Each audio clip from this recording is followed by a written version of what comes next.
हर रोज की तरह दिल्ली अमृतसर हाईवे पर सलीम ताबरी चेक पोस्ट के पास तैनात एक सिक्योरिटी गार्ड अपनी ड्यूटी पर बैठा था। धूप हल्की चुभ रही थी, लेकिन सब कुछ सामान्य था तब तक जब तक उसकी नजर एक स्कूटी पर नहीं पड़ी। स्कूटी पर एक महिला थी, पीछे एक 2.5 साल की बच्ची, और दोनों एक सुनसान कच्चे रास्ते की ओर मुड़ गए। एक ऐसा रास्ता जो जंगल और खाली पड़े प्लॉट्स की तरफ जाता था। गार्ड की नजरें उन्हें जाते हुए देखती रहीं। उस पल तक कुछ भी असामान्य नहीं था, पर करीब आधे घंटे बाद वही महिला स्कूटी पर अकेली लौटी, बिना उस बच्ची के। गार्ड के मन में सवाल उठने लगे, क्या वह बच्ची कहीं छूट गई? क्या कुछ गलत हुआ? थोड़ी देर तक मन को समझाया, पर बेचैनी ने उसे चैन से बैठने नहीं दिया। वह उस कच्चे रास्ते पर चल पड़ा और कुछ ही दूर जाकर मिट्टी पर बच्ची के छोटे पैरों के निशान देखे। रोंगटे खड़े हो गए। 28 नवंबर 2021 लुधियाना के शिमलापुरी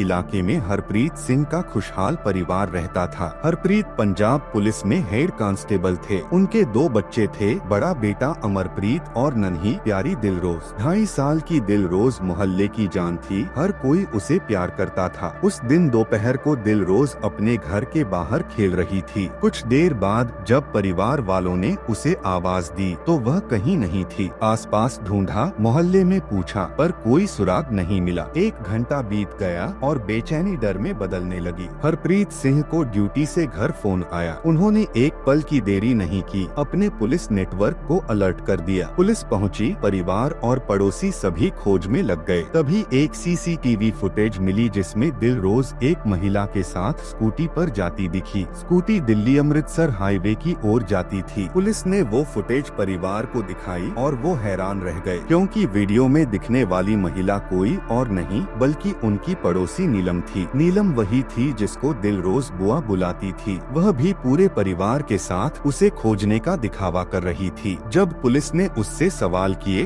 वह मुकरती रही, लेकिन जैसे ही उसे सीसीटीवी फुटेज दिखाई गई, उसका चेहरा उतर गया। पूछताछ के बाद वह टूट गई और बोली, चलो मैं आपको दिलरोज के पास लेकर चलती हूँ। नीलम पुलिस और परिवार को लगभग 13 किलोमीटर दूर सलीम ताबरी इलाके में एक सुनसान जगह पर लेकर गई। वहाँ जंगल और खाली प्लॉट्स थे। थोड़ी ही दूर एक जगह नीलम ने इशारा किया, जहाँ मिट्टी का ताजा ढेर पड़ा था। हरप्रीत खुद मिट्टी हटाने लगे। कुछ ही पल में उनका हाथ किसी छोटे हाथ से टकराया। वह दिलरोज थी, मिट्टी में दबी हुई। उसके मुंह में मिट्टी भरी थी, सिर पर चोट थी, मगर उसका शरीर अभी गर्म था। सांसें चल रही थीं। उसे तुरंत डीएमसी हॉस्पिटल ले जाया गया, लेकिन रास्ते में ही उस मासूम ने दम तोड़ दिया। पुलिस ने सिक्योरिटी गार्ड का बयान दर्ज किया। वह बोला, काश मैं 10 मिनट पहले पहुंच गया होता। वह खुद अफसोस से भरा हुआ था। अब सवाल था, क्यों? नीलम ने ऐसा क्यों किया? जवाब था, जलन। नीलम तलाकशुदा थी, अपने बच्चों को लेकर मायके में रहती थी। उसका जीवन मुश्किलों से भरा था